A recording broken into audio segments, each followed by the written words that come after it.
It is amazing in a working environment. We seem to forget quite easily that we are human beings. Right, we're now going to change. Right, it's like, well, what do you mean we're now going to change?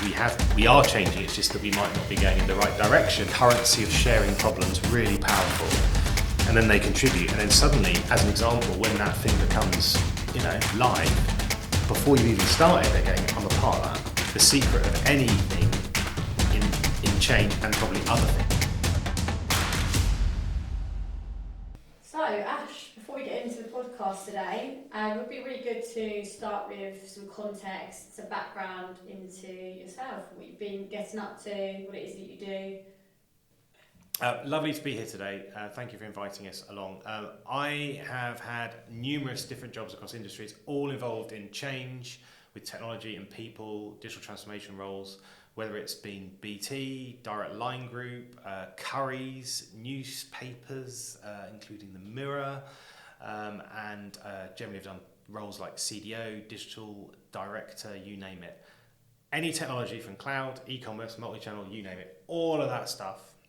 But also the other thing that's relevant to the world of change is the fact that I grew up in a world where I had a family life where mum wasn't too well, and I had to deal with lots of uncertainty. I was also quite a curious kid, and I enjoyed taking things apart, which those two things kind of helped me develop a part of me, which was a real curiosity to like, how do you make something better, but also a world of where things are constantly changing and you don't know what you're going to get, which was one of the things that I dealt with as a kid.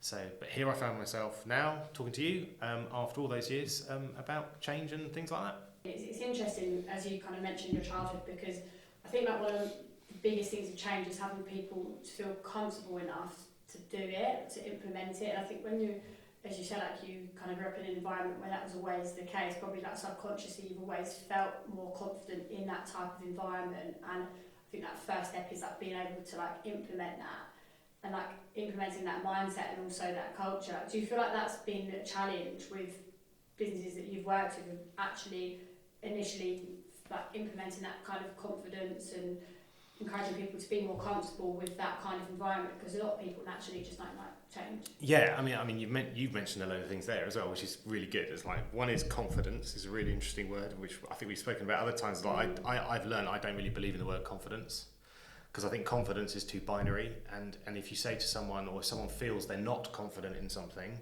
then they're only going to feel different or better when they are confident, which is quite a leap. But you said comfort, so comfort is a key thing. So in this world, actually everything is already changing. It's just that as humans, my experience is we try and stop things changing to create comfort. But actually, a part of change, which is always the hardest thing, is to let go, and that might mean different things. It might mean actually don't fear it, or if you do fear it, just lean into it, or try it, or something like that. So, I mean, in every situation, and I'm still the same. I'm not like change is easy, because I've been through so many things of life stages where change has been really hard, and but actually the common thing does seem to be is it's like you need to unlock a change. That's the first step of a change. Unlock it, whatever that might mean. Some cases it's the fact that you force it. Some cases it's the fact that you encourage people to think, well, this is the better thing, or whatever it is. And it's not about work or home. It's both. Anything in life is like, actually, hold on here. If you're going to do something different, change, you need to kind of first step is to unlock it or yourself to enable that to happen. Yeah. So yeah, and in every job, what you do is you look for the normally the question you probably ask is like, have you done this before, and why did it not work before? Because a lot of change in businesses, they've tried before. It's not the first time. And actually that those learnings are normally relate to the unlocking problem, not to the reason for doing it, because there's always someone who wants something to change, because that's kind of where you grow, etc.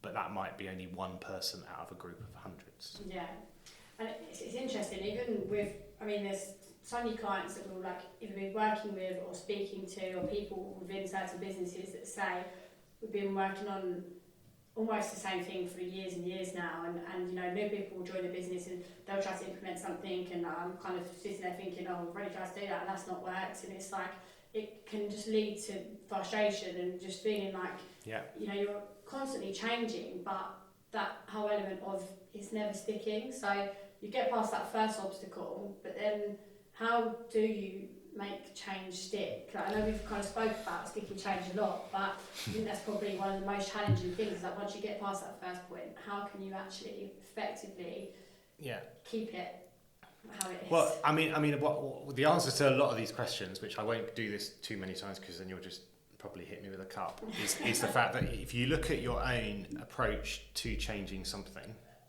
you start to see what are the common threads, right? But from my experience, is the first thing that makes change sticky is kind of, call it co-creation.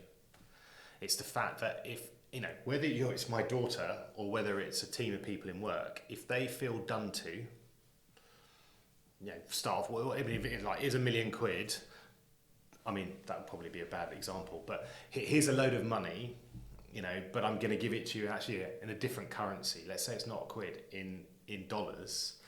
Someone that actually, yes, it might have a value in the change, but if the person can't spend dollars, then it doesn't help them. If they're a part of the change process, they might have said, I want it in pounds. That might be a ridiculous example, but the whole principle holds. Co-creation, enable people to feel, because there's always people involved. We're not robots yet.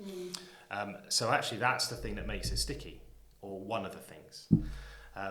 I could reel off a few more, and then you can stop me. I mean, like before we do, go on. Just unpack that first point. You unpack away. To begin with. So, how do you bring people on that journey? And I think, you know, like, so a lot of the time with smaller businesses, startups, scale-ups, it can be a lot easier just naturally. But, you know, you're talking like enterprise level, and there's so many silos, so many teams. Sometimes, like, executives might not even know, like, the North Star of the direction. Like, what are those steps to get people? I mean, there's definitely like behaviours, first of all, the way you behave. So that it doesn't matter what the thing is. It's just like, are you open? Do you ask questions? You know, in a way that are kind of encouraging people to lean in. Availability, approachability, whatever these words are. It's like it's just a way of being, right? If you imagine, if you went to an event and you wanted people to come to you versus you go to them, you would behave in a very different way. You wouldn't stand in the corner. You'd probably wear different things. You'd probably smile a lot. You know, it is amazing in a working environment. We seem to forget quite easily that we are human beings. Yeah. So I think one is there's a whole behaviour piece which it's leadership style. One of the phrases that's always made me laugh in work is like, my door is always open. It's a phrase that's really good to say, but the reality is, well, first of all, you shouldn't probably have a door nowadays anyway between you and someone else. Yeah. But the reality is that's never a truth. The door has to be shut at some point, and the problem is if you say my door is always open and then it's shut once, if someone sees that, then they automatically go, it's always shut. The other things is then it's like, I love the word interventions with change, which some people look at me and go, what do you mean? But it's because if you take a big context of the fact that assume that this world is constantly moving, it's only us that tries to slow it down. So there was this quote, I can't remember the name of the lady, but she referred to the fastest way of kind of going backwards is by standing still in respect to the fact that everything's moving forward. So the reason I like the word interventions as one of the second tactics I've always done outside of role modelling of change is interventions are like nudges.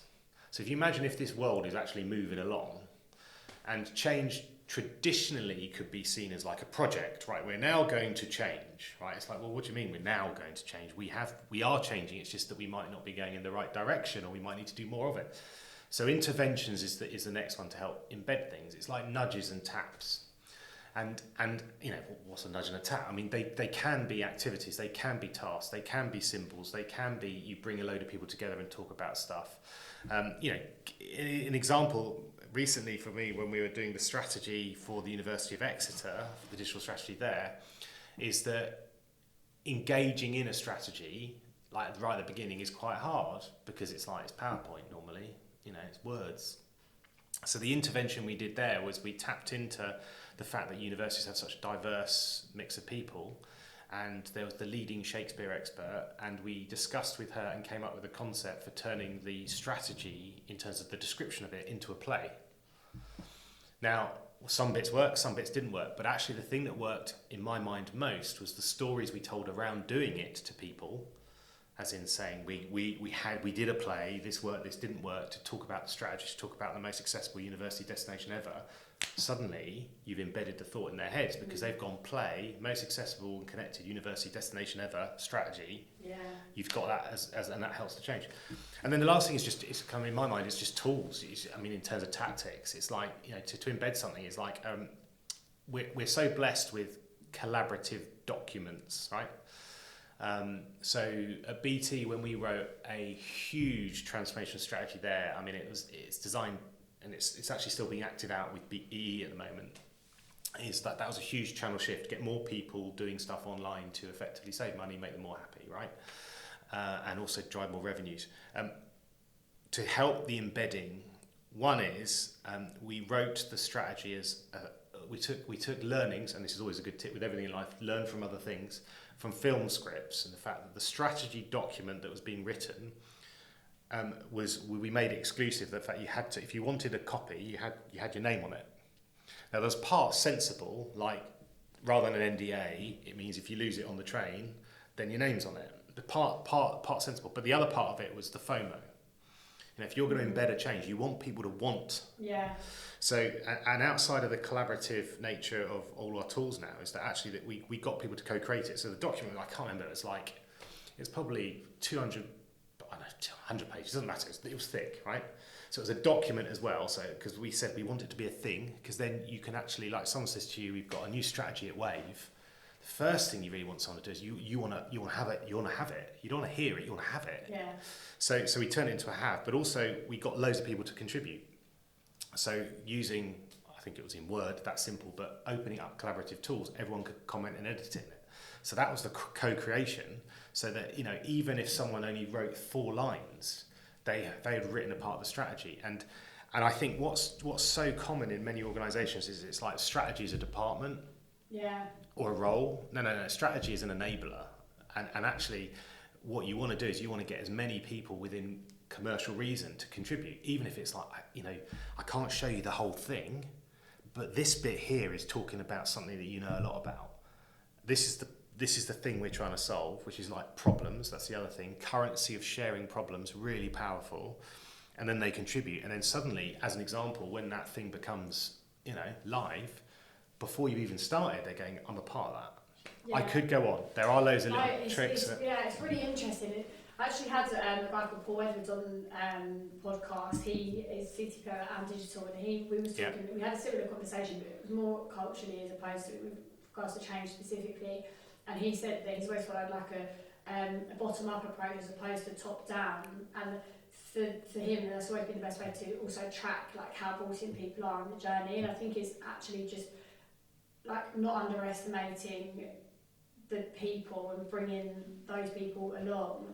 And once people feel like they're a part of something, they really want to be a part of it. And especially when you're working with the bigger businesses where there's thousands and thousands of employees, it's so easy to feel detached, and you know, then you're not kind of incentivized or brought in as such. Yeah, no, you're right. I think I get attracted to like a moth to a flame. Your statement there about like, because they're bigger, you're hinting it's therefore harder. Yeah. But actually, I think I wouldn't say where it's easier or harder, but I think it has a different characteristic that can make it easier. You know, like, I always refer change as a bit like social media used to be, and any of the social media experts out there will throw something at me, definitely. But it's like the social media strategies of companies when social media first started was, can we go and shut up all the people saying negative things and put all the ones saying positive things on a pedestal so everyone thinks we're great? Which obviously at the time the logic, well, that's flawed logic, just make better products and services, then people say nice things. But that learning was that if you did something positive to someone who is a detractor, then actually they became an advocate, let's call it that, easier than someone who was a neutral. So someone that wasn't whatever, it was really hard to make them really like you, but someone that didn't like you, you could do something really good and they'd like you. So in a changing environment, if you imagine a large cohort of people, it's not whether they like you or dislike you, that's not my point. But if you imagine you have 1,000 people going through a change, it's completely expected. Every single change in the world starts with the minority. It starts with a small group. It has to. It can't be everyone, because otherwise it wouldn't be changing, would it? So, but the logic of actually, with lots of people, with this logic of hold on here, and I used to lean into this. I used to lean into the people that were finding it most difficult, more than the advocates. The advocates are brilliant too, because they were the ones that, especially in a large community, you could reach a tipping point really fast by just going into 3 conversations, addressing some concerns, probably normally about their own situation. Address that, they tell all the people around them, and then suddenly, boom. Versus smaller organisations, it's actually sometimes harder in that tactic to use that, because actually there isn't that kind of that groundswell or critical mass. But so I'm only saying that because it's like, I think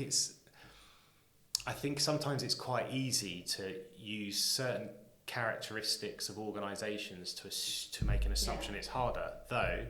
The secret of anything in change, and probably other things, is to understand the thing you've got and then work out what you need to then do to make it do something different, if that makes sense. Go back to my radio, right? You would only, and I didn't do this, but turn it to a DAB radio because I couldn't at the time. But when you've understood the radio itself, and then you go, okay, I've got to bolt on that bit. There's lots of people, if you take the radio analogy, don't even understand what's there already and just try and bring in a new thing and plonk it, and then the old thing's going, well, I reject that straight away. How do you know if your understanding is correct, if that makes sense? So, because I guess it can be assumptive, right? Yeah. It's kind of like, people will have like their opinions of what the right approach would be, or what the wrong approach would be, or what the actual approach. Yeah.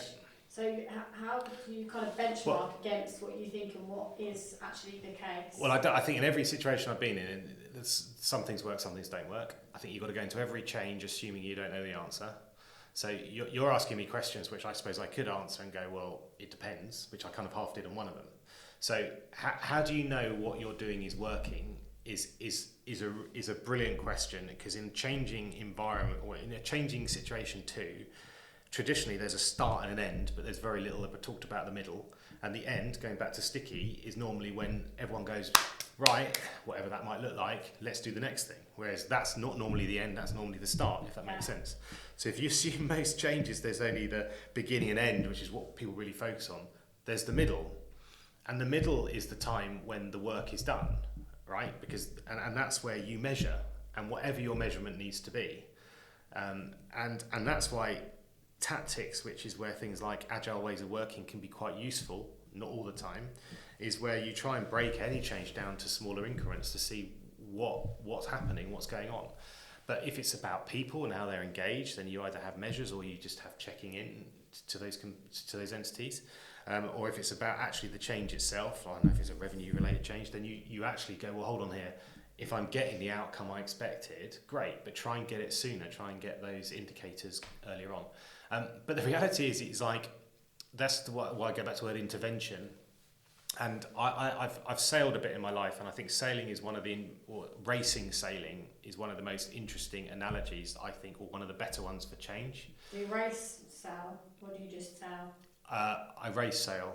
I don't anymore because I've got parental duties, and I used to get myself injured quite a bit. But yeah, so even though I tried when we were on holiday a few years ago to race when we were on a family holiday, and I got told off because the boat was like over there, and I was going, come on, let's do this. But the reason I say that is because it's tacking. Anyone that knows sailing, right? There are many components to sailing we could talk about. I could do the whole the way a boat's set up, but it's like the first thing is it's tacking. You don't go in a straight line. And that's what life is, and that's what change is. So if you go back to your point about, your question is, how do you know if you're doing the right thing? Well, you don't know until you get to a certain point. And on a boat, as an example, you've got your speed, you've got your depth, you've got your weather as your measures. And so, I've got to go over there, but because of the tide, I've got to go that way first. Then I get to that waypoint, and then I'm going, right, okay, am I in the right place? Oh, no, I haven't. Let's make a change. Co-creation. You mentioned culture, and I've kind of avoided that a little bit in this conversation, which is normally kind of my wheelhouse of things I always talk about. because culture is the critical factor of anything in life, in my belief, because without the right culture and right mindset, everything's hard.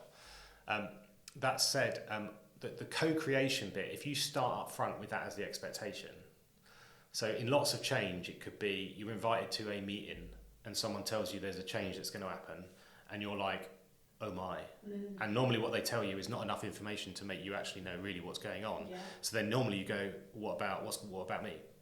If you start with the intent of co-creation, like 100%, then actually what it means is you get a feedback loop straight away, automatically all the time. Because go back to the approachableness, right? If I'm saying to you, right, got an idea for something, not really sure, this is the kind of problem, can we start working on it together? And then we find a way of co-creating the answer. Even if I have to set parameters going, I can't share that with you, but I can that, you'll kind of go, okay, cool, I fill in, and then you'll feel definitely more comfortable of going, which is so much more important, because you might identify the wrong measure and then go, everything's fine. And it's like, no, it's not. It's just that you've identified the wrong measure. You'll come back to me and go, Ash, the thing you're doing or the thing we're doing over there, it's just not going to happen. And if you go back to fear in companies, it's so common that people don't want to say that something's wrong anyway, let alone in a change, because they don't want to be seen to be the one sticking their neck out, etc., etc. So culture is a really good, yes, you should have measures. I completely believe that. But a good culture means that actually, if you haven't, which you don't know what you don't know, and you're always going to, you won't know everything, you haven't identified the right measures, you could get someone coming up to you and going, look, doing that wrong. Have you ever stepped into an organisation where you felt like there's just too much, although they say they want to change, there's just too much of a force against change where it's almost near impossible? Would you say? Everyone? Yeah.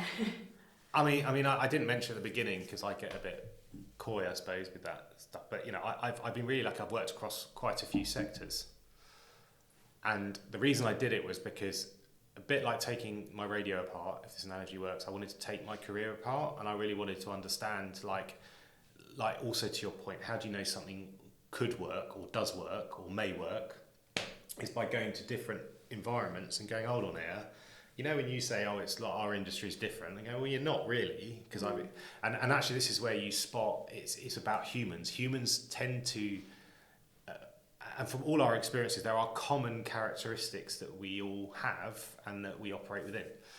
So every single job I've gone into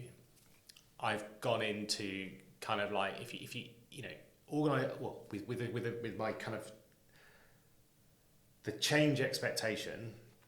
That's probably why I was pausing there, because you go in, literally, you lose your breath straight away. As in, there's a lot to do. Yeah, you don't know. I don't think you necessarily know there's a lot. Now, if it's a big corporate, first of all, you've got the size of the thing. I know, it's like operating on an elephant, right? It doesn't matter what you've got to do yet. It's just it's an elephant. It's an elephant. Even that, if someone says you've got to change the elephant, you're like, what? I've got to change an elephant? Yeah. Can I change a mouse, right? So there's the first thing is I've always gone into the job with a bit of a vision in my head. But going back to your point earlier, is that you don't go in saying that I know the answer. You go in saying I've got something, which is arguably is like the conversation where you go, look, let's over paraphrase. It's like, I've only just arrived, I don't understand the thing, but this is what I'm thinking. What do you think? And you go, yeah, I quite like that. I don't quite like that. And then conversation starts. And then you, so the first thing is it's the scale is normally takes your breath away, not the size of the work. And then in every situation I've been in, whether it's me or it or what, I don't know, it's always been like you start trying to peel off the layers, and it could be anything. It could be budget. First thing, budget. Have you got any money? I've had to build new teams in nearly every job I've had, or change them quite substantially. You and I both know even getting one role signed off can be really painful. Imagine if you've got teams of people. Yeah. So sorry, you want me to kind of complete? I know, take apps. That app era, I never forget that. It's like being asked, can we? I want an app. I'd be like, well, you've got no one that can do it. Yeah. And then you go right from that expectation down to you haven't got any people, you haven't got any ways of working, you need to do the attraction, get them in. So budget, politics. Politics is change. People that have been associated with change, in my experience, and I put myself into that camp because I've been on that side, are not always welcome in organisations for the incumbent leadership, because the incumbent leadership are going, hold on here, are you going to change me? Yeah. Are you not? And I've noted some caricatures of like sometimes you get hugged when you arrive, like as in really tightly, and you're like, oh my god, I'm not sure if this is really nice. And other times you get complete, avoidance. So I think, and I've experienced all of those. So that kind of politics thing is like, you're dealing with. And if you think about politics and budget should have been sorted before, but it never is, because how can you define how much money you need to do something you don't know what it is? That's why you're getting someone to do it for you. But you got, I'm talking about things that aren't even the outcome yet. They're just the things to allow you to start to play the game. And there's just lots of fear and expectation setting, and like you described earlier, which always makes me smile, because I do it too. We all do it. It's like, I've tried that, didn't work. Yeah. I've done that before, and it's so hard. We all catch ourselves because we all do it. We kind of sit there with someone, especially if someone new joins your organisation and they're all full of energy and and they're going, oh, wouldn't it be really good if we put the thing over there to do with the thing? And it's like, tried that, didn't work. But I can't tell you it's not going to work. But and those kind of things are fascinating, because that it's like, is it entropy? Is that the word? Entropy? I'm not sure. I think this is a word that someone said to me once. The other word was custard, which we can talk about later, which relates to sticky. Is that if you add up all those things and more, it creates this kind of system in an organisation which relates to culture, but it isn't necessarily the culture. All these things added together means you walk into this kind of spongy thing that you have to then start poking your way through. What, out of all the projects that you've worked within, would you say there's been one standout where the change has been the stickiest? And do you think there was anything that sometimes it's always good with real life examples, the back of the advice that you've given, do you think there's anything stand out that led to that, or was it all down to how effectively it was set up from the start with that level of understanding that we spoke about, or is there any other factors as well? There are so many. Let me try and be articulate. One is, it's never just the setup, but that is a key part. My experience has been that if you're going to change something, it's normally in the first early period of that change that you make the true momentum. But to make anything stick, you have to stay at it.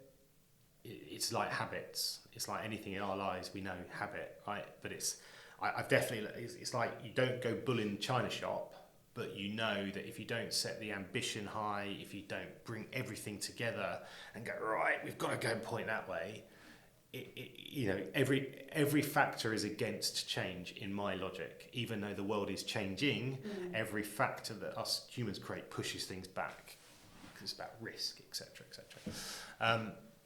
So I've got to go back through your questions. So in terms of stickiness, you made me think about the most sticky, and you need time and people to answer this one, is the experiences I've had even recently where some people have said, that thing that we did, I was a part of, and I would base it on 15 years, was probably someone contacted me recently and said, that was amazing, it stayed with me, look at where I've got to now. So from a people change, or as in a change impact on people and individuals, that's pretty, and I've had quite a few of those, and I'm not crediting myself, because actually everyone had to contribute to the change, but that is that is a beautiful place to be, where you've made an everlasting change on a person. Yeah.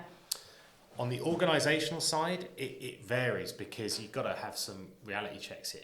Direct line group, I've got to be careful probably what I say out loud, not because it's negative, but just I'm not sure what I'm supposed to say or not supposed to say openly. But take direct line group. Public information is that when we were a part of direct line group, share price was £3 to £4. Now it's half that, and it's gone through a load of stuff. Now, I'm not saying that's related to what we did, but what I'm trying to say is that the organisation's context changes massively. So even though at the time we introduced self-service, data analytics at the time, we started to do machine learning models for underwriting because it was early days. We created new technologies, cloud-based technologies, first financial services kind of stuff that had adopted Amazon in the UK, built teams, brought in skills, all this stuff, created a great environment.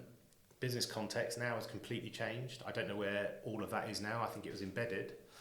So it's quite hard to say in retrospect when it needed to, using the sticky phrase, at some point the stickiness isn't relevant. Does that make sense? I guess you'll probably always get to that point in organisations because if they're constantly evolving and changing, change can be sticky for a certain period of time, but then the next change will come along. Yeah, so it's exactly right. That's where sticky. I mean, when I said about the word custard, there is a phrase, glue. Some people used to describe organisations. I remember this as it's like treacle, not glue. Treacle. It's like going through treacle. We've heard that phrase. Mm-hmm. But the problem with treacle, and we're going to talk about substances now, is that treacle is actually quite hard, and it kind of like it kind of holds you back, whereas actually transformational change is more like custard. So you might have seen those videos of people filling swimming pools full of custard. Yeah. Have you seen those? Yeah, I've seen it. And what happens if you run across a swimming pool full of custard? You can't run. You can. Oh. You can run across it. It's only when you stop do you sink. Right. Because it's the way, don't ask me, I'm not into it, but you can run across custard, so if you're moving, you don't get sucked in like treacle and it doesn't hold you. So the most organisations actually are, in transformation state, are like custard, which is the fact that if you keep moving, you're absolutely right, is the stickiness is really only for that particular change to enable it to deliver its outcome, and then you move on to the next one. Yeah. Which is like custard. Are there too many food metaphors? No, in this? I'm with you on there. I don't know. Makes sense. There's someone I can think of right now. He was a data scientist. Me and him used to have conversations where we talked commercially for a bit and we talked about data, and then we started referring to food metaphors to work out what our tactics were. But the food always won out because it was like everyone knew what custard was. But I'm surprised. You need to Google them. Yeah. No, I thought I'd seen that before. You don't. It's only if you stop. That does make a lot of sense. Well, I don't know. I mean, in the world of transformation, I see how that makes sense. Not scientifically, I don't really get that part. But most things that come out of my mouth don't make sense. So with, obviously, that there's always that... That's thrown you, isn't it? No, it has. No, I'm back in the room. I'm back in the room. Sorry. What I wanted to ask is, with change, because you're constantly on that evolving journey, and there's always there's going to be times where you try something and it doesn't work, and then you try something again and it doesn't work, and then you try something and then it works. Do you find like at those obstacles it's quite difficult because you're bringing people on, like a journey, and then it's not working out, and then you're bringing them again, and then that's not worked out, and then do you find that is quite challenging to keep the momentum up throughout that period? Well, you're leaning into failure in an organisation is not always tolerated. I think we know that. It's like, failure is deemed as the reason why you shouldn't be working there or the company won't succeed. Though if you're doing something new, the chance of you, if you're doing something new, the chance of you actually knowing the right answer the first time is very limited. So the hardest thing to do if you are changing something that people are investing in is to ensure that you're managing their own chimp, if you know chimp paradox. Yeah, read that book. It's very good. Yeah, it's very good. I've used that to imagine with my stakeholders, kind of like, what is their chimp doing? But if they're investing money and time and reputation to do something different, they want early result. But this is the thing that I find fascinating, is it's a bit kind of crazy to expect something different to definitely do the thing you expect it to do, but you've got to manage their chimp as well. So this is really difficult, because if you're doing something so different or even a little bit different, you need to find a way of showing that value and or setting the expectations to enable you, as you described, when you don't get what they were expecting, to be able to keep continuing. So there's a whole, I mean, momentum is probably, you would use that not just in terms of deliverable momentum, right? Try that, try this, try that, try something else. You've got momentum in terms of communication. You know, like the phrase that I learned to use was use communication to drive change, not to communicate it. Yeah. Too many organisations say, you know, hello, we're about to change something, and that's their communication. But actually, communication in some ways is the change itself. As an example, being really good at telling a story, compelling visions, is momentum. Yeah. So as an example, you would have in your story, this may not work. You'd get that right in day one. You know, you'd have to do that. But you're absolutely right, is that, I mean, like, what are my learnings from being in higher education is the fact that we don't seem to bring research. So in higher education, it wasn't until I went back after years of not being in it, it's like you realise that research is actually all about experimentation. Like science is actually based upon 6 experiments. Yeah. One of them worked, one didn't work, and now it's a fact, and then it gets changed. But in commercial world, that doesn't really get the same look in of treatment, though because of the internet and so much change is going on, more organisations now are realising that actually certainty is not an easy thing to be able to have, and therefore you have to manage it differently. Problem, though, is that most businesses are all connected to finance or finances, and therefore stock markets. The thing that stock markets and shareholders and anyone with their money doesn't like, your pension, you don't want volatility. So if you took a big step back of this, how do you drive innovation in a kind of a commercial world when the whole financial system is geared on certainty? And if your shareholder in a big picture says, well, I don't want you as an organisation to try anything different because you might impact my pension, that filters through the organisation. And I've seen that in financial services. It was fascinating. It's like they wanted to innovate. Take an example with using data, machine learning at the time. We didn't talk about artificial intelligence then. To basically take all of the data the underwriters used to create a policy for your car insurance, we started automating that, right? And that could have meant that an underwriting team wasn't needed. It meant that the accuracy was increased, so your premiums were more accurate. But the problem is with that is that from a risk perspective in an organisation that doesn't want uncertainty is like, well, it might be better, but imagine if it wasn't. Yeah. So who do you need to bring on side as priority, would you say? Like, you have to kind of start in a smaller group, and then, like you say, you can't. Would you say there's, I know every organisation is different, but I guess where's your priority focus? I mean, it's, I think 10 years are getting shorter.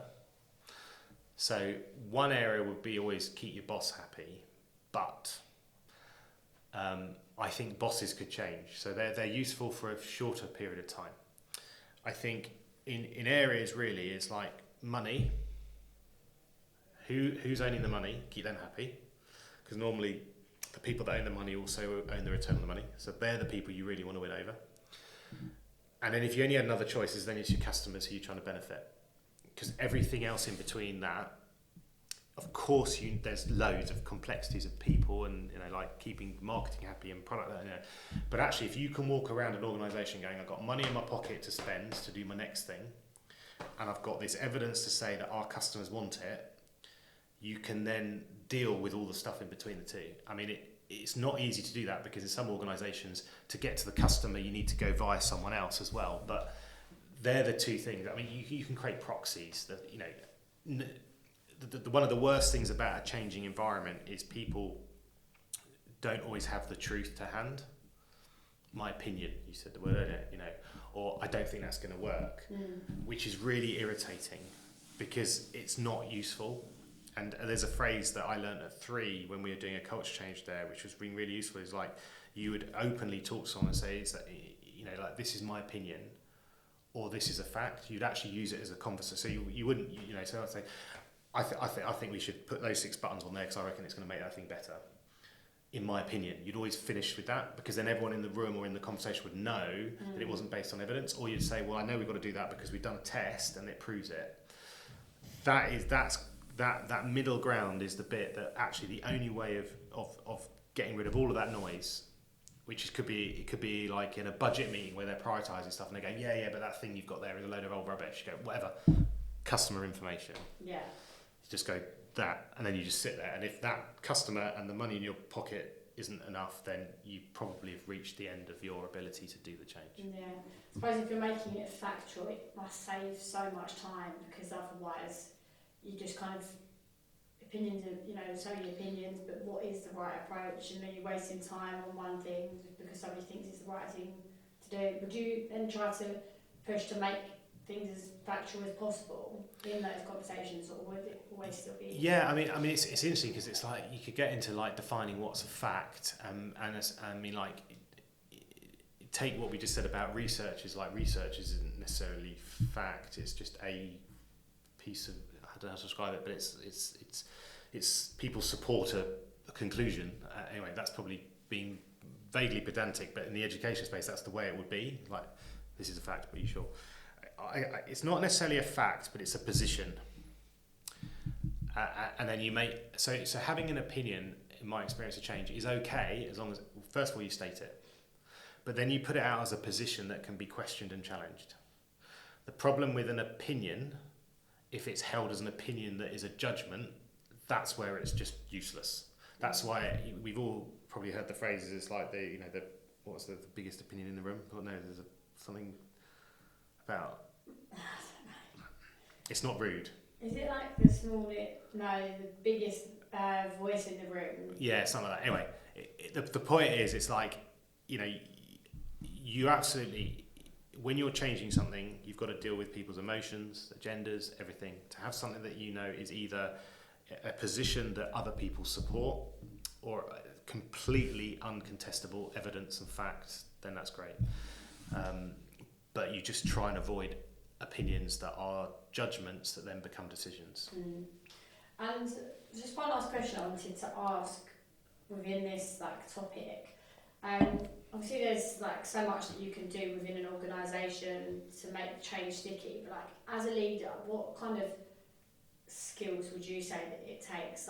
For you, what do you think your makeup? I mean, we've kind of spoke about identity before, and it's probably something we'll tap into, but if you're looking at the identity of this kind of leader that would be able to drive and make change sticky, what would that look like and why? It'd be good to know. Wow.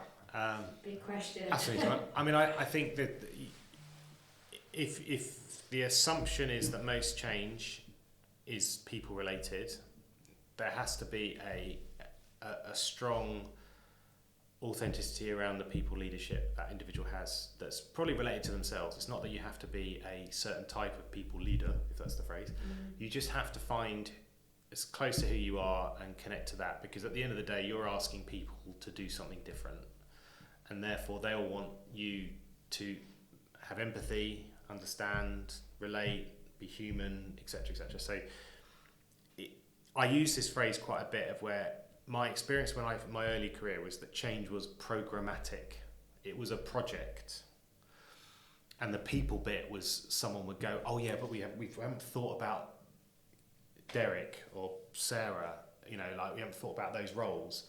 You kind of got to front load it. So I think there's a whole people element, and I think authenticity is a very good place to start, because if someone is going to do something different that is probably hard, they want to believe in the person in front of them, and you can't do that if you're fake.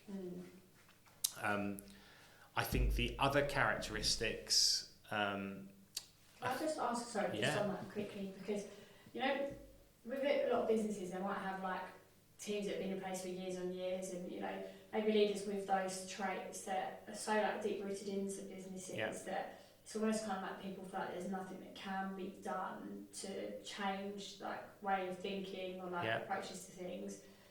Would you say that would be kind of your responsibility essentially as you go into a business to say it's kind of point out certain characteristics to say this this won't work, you know, if we're trying to do this. As in an individual person's approach? Yeah, so that won't, as in they won't work? Yeah. There's a phrase that's used, I don't know if you heard of this one, change the people or change the people. No. It's a phrase I've heard a lot, which if you go into a situation, you either change the people or you change the people. Now that's quite sharp, but there's an element of truth about it. My view is, if you go back to even the word sticky in change, is that, and go back to, like I said about the social media side, is actually the people that you could identify as an issue and they won't be able to change themselves are actually more than likely to be the people that will be the most grateful and the most useful in a change. Because there's another side to this, which, you know, we are all human, and I don't think I've met a person yet, whether they've been honest with it or not, who hasn't had some degree of insecurity about their working environment. So actually, yes, and I have definitely done this in my career. I've got quite a few things. I remember the first person I had to make redundant when I was young, and I reflect on that day to day, and the fact that actually I probably made a judgment which was less sophisticated as it is now, which was like, you're not the right fit, it's not going to happen, versus the view I've got now, which was I kind of learned from it, I suppose. But yeah, you know, and it is easy to make those judgments, but I have learned, and that's why I was talking about my social media example is the one, or like in a work environment, it's like that the people that are like are the ones that actually are the ones that probably need the most help. Yeah. So actually, when you walk in a situation and you see, let's say, a blocker in your mind, it's not a blocker, it's actually an opportunity to try and help someone grow. But it does happen. And I think this is where the commercial things of business in pace is that one of the other challenges with change, I mean, there are so many, is procrastination. It's like, it's really difficult sometimes to know when you just got to do something.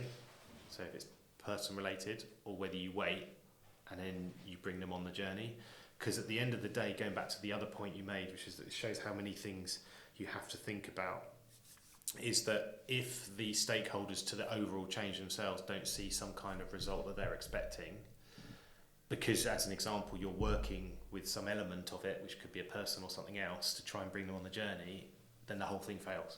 So actually, if you take a step back, then you start juggling. What time is it? Like, when is there a good time to make that decision of, I can't change this person, so I need to change the people? Like, is there normally like a time frame, or like, how would you make those decisions in a way where you're like, I made the right call here, like, I don't think we can change? It's probably very dangerous. I mean, I'm not a believer in like things like 90-day plans as an example, because I think, you know, most jobs may not even last 90 days. So, you know, like, anyway, but that's a side point. I think it's more around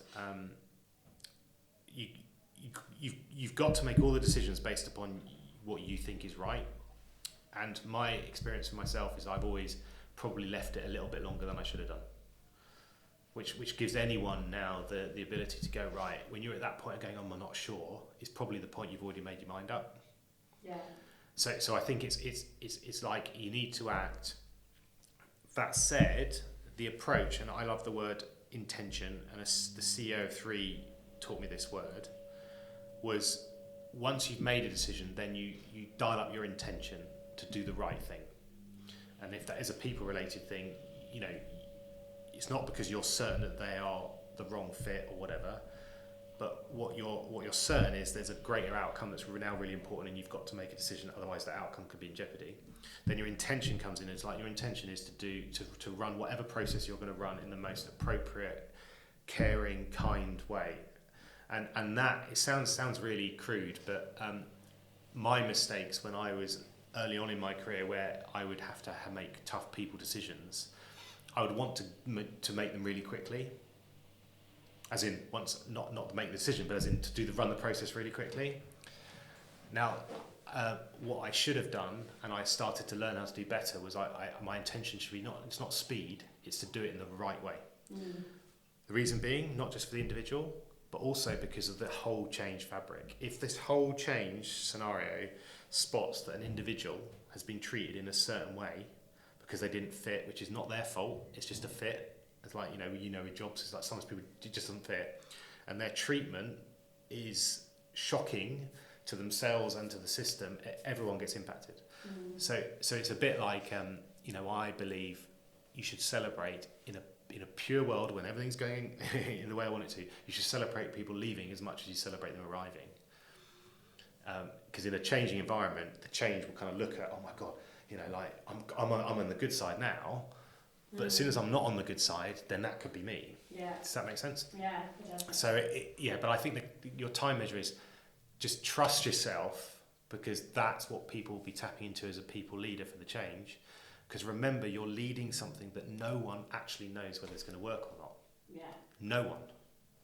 Which is the scary thing. Yeah, and it's also if you're not trusting yourself and you're not demonstrating that, then how can people trust you? And then if people aren't trusting you, then the change is going to stick because you can write something out. But then, I if I'm allowed to mention, is like the simpler analogy, which is a true story, not an analogy, is when we moved to Devon recently as a family, and I've mentioned this a few times to people. And I remember driving in the car with she was 9 at the time. And I was trying to use all of the things I'd learnt in a work environment to manage change with a family. And she was sitting in the car next to me, Ellie, going, I'm not going to see that person. This is literally all still on the way down, right? She was protesting. Not going to see that person, not going to see this person. I was literally, like, as a father, you're like, have I made the hardest mistake? I don't know whether this is the right thing to do. I'm trying to do the right thing. So literally I sat there with her, reeling off. I think she got to like 12 people. And I was sitting there going, what do you do? Did you stop the car? Do you turn around? What do you do? And all along, I tried to bring her on the journey, right? As in, not the journey down there, but as in like the change journey. I said, like, I'm trying to do something. And the words I said to her is, like, I said, look, this is why I'm trying to do this. For the family to have, so we can have this kind of lifestyle. But I said to her, if it doesn't work, we'll fix it. Which actually is probably, that's not me being a good parent. That's me, or not, depends on what people think. That's more my learnings of change, is that's the way you treat people, because that meant that one is that that's sticky change, right? Because then I call it a year later, she came up to me actually and said to me, oh, actually I should just this actually nice. I remember that conversation, Dad, and actually it is good, and all those people I still keep in touch with, but I didn't know that was going to happen. But it's bringing the that's the whole thing about bringing on the journey, get them to co-create it, have the conversation. When the intention is like, for Ellie, it was like, I had to change Ellie. I had to say, right, it doesn't matter what you're saying now, you go in. But what I did was I did it with the intention of saying, well, hold on here, you are important. It's just that what you want is not necessarily what's going to happen. Yeah. It's the context, isn't it? And once you have that and that level of understanding and trust, it's like so much easier to then bring people. Yeah, I mean, trust is a hard one as well. I mean, I don't know if you want to talk about that bit, but it's like a lot of the time you haven't built the trust. That's really, I mean, like, hindsight is really good.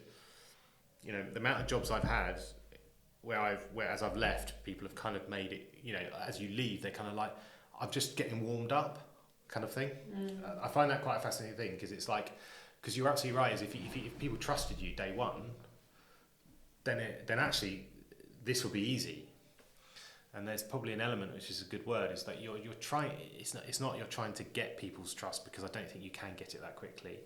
But what you're trying to do is you're trying to probably not let trust get in, or lack of trust get in the way of trying.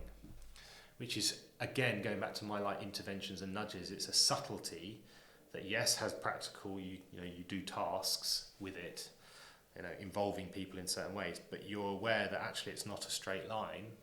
That someone might have a little bit of trust or a big bit of trust or be distrustful, but it doesn't really matter as long as you're doing certain things to enable them to feel that they're a part of this. That's really interesting. I think there's so much we can go into within this space. It's like kind of never ending. And I think, as you mentioned earlier, there's so many different things that you have to be aware of at the same time in your position, and when you're managing change and trying to ensure that change sticks. How do you keep track of everything? Could you be focusing at honing in one area that you think is really important and spending a lot of time in this one space, but then you know, you neglected a few things over here, and because you've neglected these few things, even though that's going really well, the overall kind of plan isn't on track. Like, is there a... Well, this is my answer, but I think I'm still exploring it. One is dyslexia. I think that really helps. Yeah, I think I've got ADHD, and I think for me that helps. Like with me, like internally with work, there's always so much managing at once. It's like how my brain operates. Yeah. It's like that anyway. So yeah, so it's like there's lots of elements, like a big puzzle. Though the problem is with that, and possibly both of us share this, is that it's great for us, ish, but it's not great for others because they can't be in your head. So, you know, one practical thing in terms of if it was a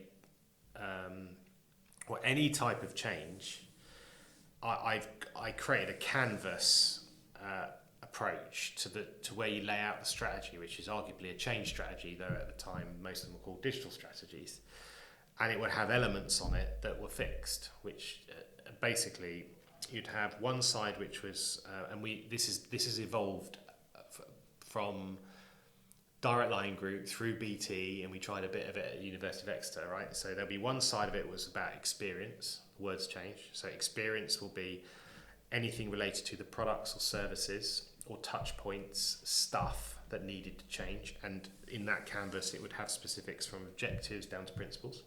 And the other side would be capability, which would be the organisation itself. So in some ways, the experience is what, and the capability is how. And the capability would be taking the phrase of people, technology, and process. And I don't really like the word, so for me, I expanded it. I'd have effectively areas from day one that I would be considering, which would be ways of working, leadership, skills, structure, culture, data and technology. And each of those areas would have in it a set of standard things like what's our objectives, what's our strategic themes, whatever. What I'm trying to say here is that it's a bit like my analogy, which I used to say to people, it's like a chessboard where I know the total change is every piece of this chessboard from day one. I don't know what they are, but I know that they're the areas. Yeah. We identify which of those areas are, and then what it means is, and we used to do this with our quarterly reviews in most of the jobs we've had, is you'd go, right, this quarter, that one's working well, but this one isn't. So the short answer, that was a bit long, was that a canvas, one pager on everything of all the areas you're operating on, not necessarily what you're operating them, as in what you're changing, meant that you could just see the whole picture. Yeah. Alongside, like you say, ADHD and dyslexia was useful, but the problem is with that, and this is the infamous quote from someone once, was that, Ash, I understand you 75% of the time, which was really interesting feedback, and I went, okay, good, now I know that, which I thought was actually quite high. So it's like, because just holding it in your head is not useful, but it is useful in the fact that if you can problem solve, you just need to get it down the paper.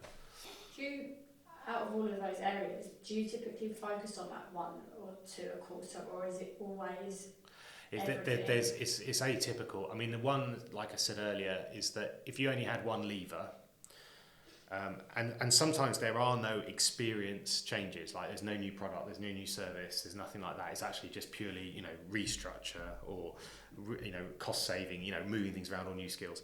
But the most important one is the culture one. Literally day one or day minus whatever, you start your culture. And that is, I have to say this because culture is used as an adjective quite a lot. It's used as people say, oh, I don't like the culture, I do like the culture. But actually, I've been really fortunate in 3 jobs now. I've been a close to experts who do culture change, as well as I did an organisational design postgrad where you can break it down.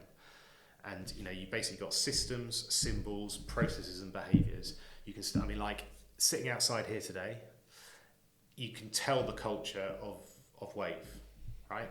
Just by looking at it, you're seeing what symbols are, and symbols are not just things like that. They're not words, it's the clothing, how people talk, what people look like, the processes they operate in, how easy is it to get in the building, that the glass on the front door, has it been replaced?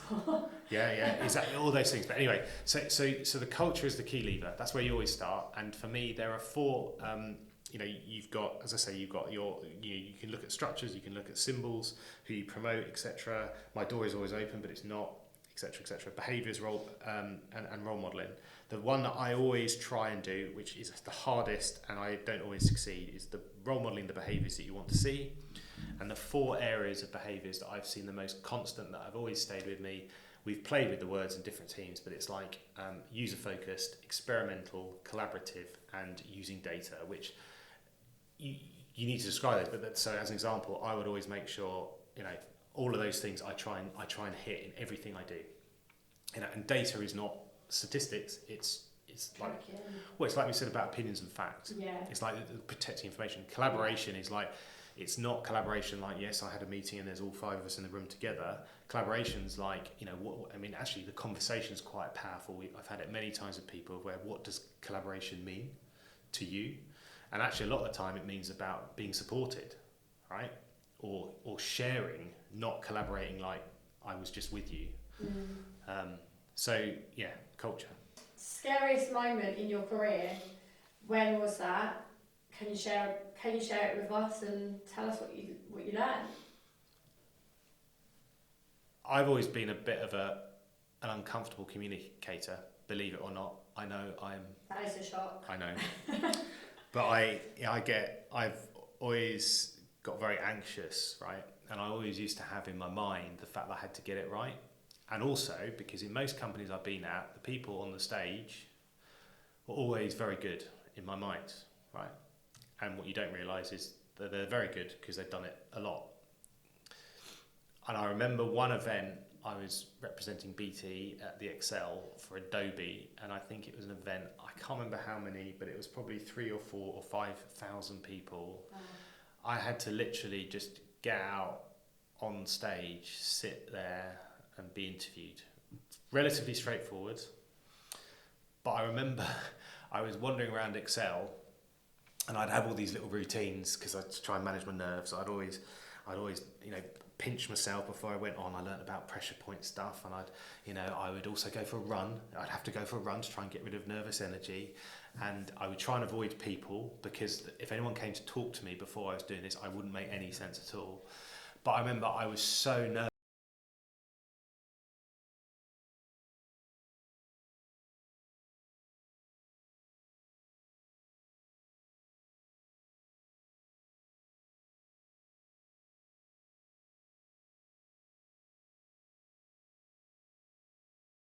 All kind of like self-esteem, or I didn't care. So she was hair drying me, which obviously hair dryers are hot, so that didn't work. And anyway, so I remember going out on stage, just like it was just like, it's one of those things where you just, the amount of people, and it was just absolute terror.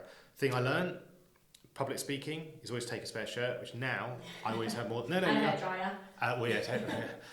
Very good. But always have a spare shirt with you.